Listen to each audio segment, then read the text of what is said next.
अब हम आपको रामनवमी पर हुए सांप्रदायिक दंगों का एक दूसरा पहलू दिखाएंगे जिसके बारे में शायद आपने सोचा भी नहीं होगा। और वो पहलू ये है कि ये दंगे पश्चिम बंगाल के अलग अलग इलाकों में हुए, महाराष्ट्र के इलाकों में हुए, गुजरात के इलाकों में हुए और बिहार के इलाकों में भी हुए। लेकिन देश के सबसे बड़े राज्य उत्तर प्रदेश में, जहां सबसे बड़ी मुस्लिम आबादी रहती है, वहां एक भी दंगा नहीं हुआ। आज हम उत्तर प्रदेश को एक केस स्टडी मानकर आपके सामने पेश कर रहे हैं और यह विश्लेषण हम करेंगे कि क्या इन तमाम राज्यों के मुख्यमंत्रियों को, यानी ममता बनर्जी को, नीतीश कुमार को, एकनाथ शिंदे को, क्या इन सब लोगों को स्टडी टूर के लिए उत्तर प्रदेश जाना चाहिए और देखना चाहिए कि मुख्यमंत्री योगी आदित्यनाथ ने अपने प्रदेश में कैसे इन सांप्रदायिक दंगाइयों को काबू में करके रखा है। लेकिन सबसे पहले हम आपको आज गृह मंत्री अमित शाह का वो बयान सुनवाते हैं जिसमें उन्होंने बिहार के नवादा में हुई एक रैली में कहा कि अगर बिहार के लोगों को दंगे नहीं चाहिए तो उन्हें बीजेपी की सरकार को लाना होगा। बिहार के बिहार शरीफ में आग लगी है, सासाराम में आग लगी है, बिहार शरीफ नालंदा तो नजदीक ही है, चिंता हो रही सबको। मैं आपको कहता हूं 24 में मोदी जी को पूर्ण बहुमत दीजिए, 40 में 40 सीटें, और 25 में भाजपा की सरकार बनाइए। ये दंगा करने वालों को उल्टा लटका कर सीधा करने का काम ये भारतीय जनता पार्टी करेगी। गृह मंत्री अमित शाह का यह बयान तब आया है जब बिहार के सासाराम और नालंदा में रामनवमी की शोभा यात्रा पर पत्थरबाजी हुई और इसके बाद वहां सांप्रदायिक दंगे भड़क गए थे।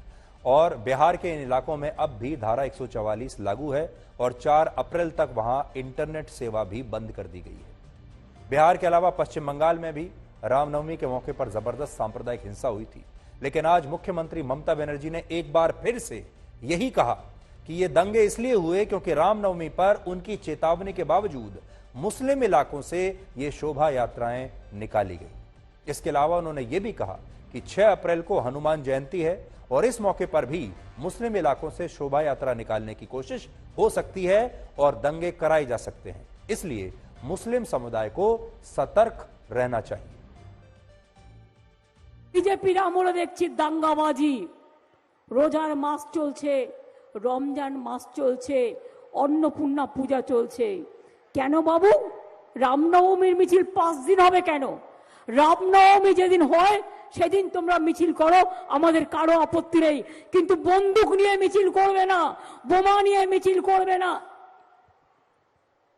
মিছিল করছে পারমিশন না দেওয়া সত্ত্বেও, এত রাস্তা থাকতেও ঢুকে যাচ্ছে মাইনরিটি অঞ্চলে জেনে শুনে, এবং সেখানে গিয়ে দেখেছেন আপনারা ফলের গাড়ি, রমজান মাসে তারা ফল কিনে খায়, ফলের গাড়িগুলো জ্বালিয়ে দিয়েছে, বন্দুক নিয়ে ডান্স করছে।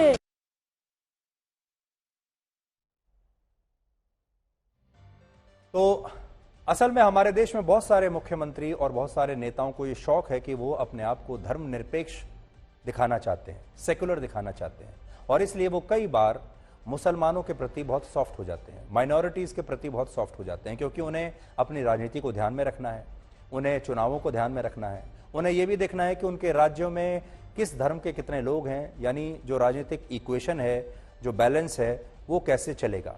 और सबसे अच्छा तरीका अपने आप को धर्मनिरपेक्ष दिखाने का ये है कि जब इस तरह के सांप्रदायिक दंगे होते हैं तो ऐसे में जो माइनॉरिटीज हैं, जो अल्पसंख्यक जनसंख्या है, उसकी तरफदारी करना शुरू कर दो।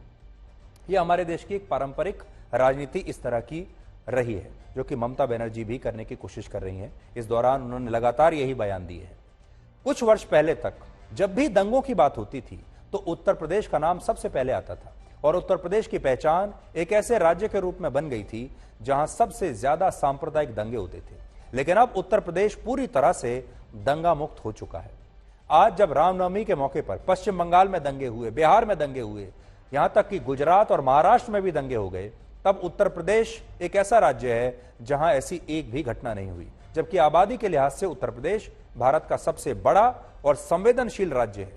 उत्तर प्रदेश की कुल आबादी लगभग 23 करोड़ है, यानी पाकिस्तान की आबादी से भी ज्यादा आबादी उत्तर प्रदेश की है। वहां 20% मुसलमान रहते हैं, यानी उत्तर प्रदेश में 4.5 करोड़ मुसलमान रहते हैं और यह पश्चिम बंगाल की आधी आबादी के बराबर है। लेकिन इसके बावजूद उत्तर प्रदेश में दंगे नहीं हुए। उत्तर प्रदेश के दंगा मुक्त राज्य बनने के पीछे 3 कारण हैं। पहला है गैंगस्टर एक्ट और एनएसए के तहत कार्रवाई। उत्तर प्रदेश में दंगा करने वाले लोगों पर अब तुरंत गैंगस्टर एक्ट लगा दिया जाता है और नेशनल सिक्योरिटी एक्ट के तहत वहां पर कार्रवाई होती है, जिसकी वजह से वहां अब लोग पत्थर उठाने से पहले 1000 बार सोचते हैं। तो पहली बात तो यह है कि उत्तर प्रदेश ने गैंगस्टर एक्ट को और एनएसए को अपने यहां बहुत प्रभावी तौर पर इस्तेमाल किया है और वो आपको ग्राउंड पर नजर आता है। दूसरी वजह है आरोपियों की संपत्ति पर तुरंत कार्रवाई और उनसे दंगों में हुए नुकसान की वसूली। उत्तर प्रदेश में दंगा करने वाले लोगों की संपत्तियों को तुरंत जब्त कर लिया जाता है और पब्लिक प्रॉपर्टी को जो वो नुकसान पहुंचाते हैं उसका पूरा पैसा उन आरोपियों से वसूल किया जाता है। जितनी बसों को वो तोड़ेंगे, जितनी पब्लिक प्रॉपर्टी को नुकसान पहुंचाएंगे, जितनी गाड़ियों को तोड़ेंगे, जितने थानों में आग लगाएंगे, उन सब का पैसा उन दंगाइयों से ही वसूल किया जाता है। इसलिए उनकी जो संपत्ति है उसे बाद में सरकार अपने नाम करा लेती है। और यह भी एक बड़ा कारण है कि उत्तर प्रदेश में दंगों पर काफी हद तक रोक लग गई है, क्योंकि दंगाइयों को यह पता है कि आज जहां भी वो आगजनी करेंगे, तोड़फोड़ करेंगे, आखिर में उस सब का पैसा, सारे नुकसान का पैसा उन्हीं को भरना पड़ेगा। तीसरा, दंगों पर तुरंत कार्रवाई होती है। योगी आदित्यनाथ की सरकार दंगों के मामलों में जीरो टॉलरेंस की नीति पर काम करती है और दंगाइयों के खिलाफ तुरंत और सख्त कार्रवाई वहां पर की जाती है। आज जब देश के कई राज्यों के मुख्यमंत्री स्टडी टूर्स पर दूसरे देशों के दौरे करने के लिए जाते हैं, आपने देखा होगा हमारे यहां स्टडी टूर्स की बड़ी परंपरा है। बड़े बड़े सरकारी अफसर जो होते हैं, मुख्यमंत्री होते हैं, नेता होते हैं, जो विदेश जाते हैं स्टडी टूर्स के लिए, यह देखने के लिए कि किसी एक खास समस्या पर जो विदेशी लोग हैं, विदेशी सरकारें हैं, वो कैसे काम करती हैं। प्रशासन की ट्रेनिंग लेने के लिए जाते हैं, गवर्नेंस की ट्रेनिंग लेने के लिए जाते हैं और दुनिया भर में जो बेस्ट प्रैक्टिसेस हैं उन्हें समझने के लिए जाते हैं। इसलिए स्टडी टूर्स अक्सर विदेशों के होते हैं। लेकिन आज हमारा सवाल यह है कि क्या पश्चिम बंगाल, गुजरात, महाराष्ट्र और बिहार के मुख्यमंत्री अब दंगों को रोकने के लिए क्या करना चाहिए, इस स्टडी टूर के लिए क्या वो उत्तर प्रदेश आएंगे? हम तो आज ममता बनर्जी को, एकनाथ शिंदे को, नीतीश कुमार को यही सलाह देंगे। नीतीश कुमार हैं, पश्चिम बंगाल की मुख्यमंत्री ममता बनर्जी हैं, महाराष्ट्र के मुख्यमंत्री एकनाथ शिंदे हैं और गुजरात जहां खुद बीजेपी की सरकार है वहां के मुख्यमंत्री भूपेंद्र पटेल हैं। इन सबको आज हम यही कहना चाहेंगे कि अगर आप सीखना चाहते हैं कि दंगों के दौरान क्या करना चाहिए, दंगों को अपने राज्य में कैसे रोकना चाहिए, तो स्टडी टूर के लिए कुछ दिन उत्तर प्रदेश में बिताइए। उत्तर प्रदेश के मॉडल को अच्छी तरह से स्टडी करने की कोशिश कीजिए या फिर योगी आदित्यनाथ को अपने राज्य में बुला लीजिए और उनसे थोड़ी ट्रेनिंग लीजिए।